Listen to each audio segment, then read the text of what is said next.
Welcome to Jyothi mobiles, DCMS road, Kamalanagar, Anantapur. Friends, Bajaj finance లో ఎవరైనా ఏ store అయినా ఎక్కడైనా సరే కేవలం అనంతపూర్ డిస్ట్రిక్ట్ మాత్రమే ఇస్తారు.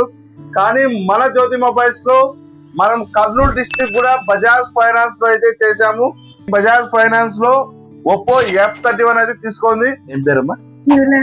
యులారాణి. సో ఏ ఊరు? సొంత ఊరమ్మా? కొలిమిగొండ, నంద్యాల డిస్ట్రిక్ట్. సో మీకు సివిల్ స్కోర్ బాగుండడం వల్ల మనకు బజాజ్ ఫైనాన్స్ లో అయితే అప్రూవల్ వచ్చింది. మామూలుగా అనంతపురం మాత్రమే వస్తారు, కానీ మీకు కర్నూలు డిస్ట్రిక్ట్ కూడా ఇచ్చారు. హ్యాపీనా? సో బజాజ్ ఫైనాన్స్ లో కేవలం 2000 రూపాయలతో ఈఎంఐ పద్ధతిలో మనమైతే బజాజ్ ఫైనాన్స్ లో ఒప్పో F31 మొబైల్ అయితే ఇచ్చినాము. సో F31 ఆన్లైన్ ప్రైస్ కి ఇచ్చినామా, ఏమన్నా ఎక్కువ తీసుకున్నామా? ఆన్లైన్ ప్రైస్ కి ఇచ్చినాం కదా. సో ఆన్లైన్ ప్రైస్ కి ఇస్తూ గిఫ్ట్ ఏమైనా ఇచ్చినారా మా వాళ్ళు? ఎన్నమ్మా? 6 గిఫ్ట్లు. సో ఆన్లైన్ ప్రైస్ కే మనం 6 గిఫ్ట్లు అయితే ఇచ్చాము. సో దీంతో పాటు బజాజ్ ఫైనాన్స్ లో ఎంటైర్ ఆంధ్రప్రదేశ్ లో మీ సిబిల్ స్కోర్ బాగుంటే మీకు నచ్చిన మొబైల్ తీసుకువెళ్ళొచ్చు మన జ్యోతి మొబైల్స్ లో. సో మా స్టాఫ్ సర్వీస్ బాగుందా? బాగుంది కదమ్మా. థ్యాంక్ యూ అమ్మా. Please support Jyothi mobile.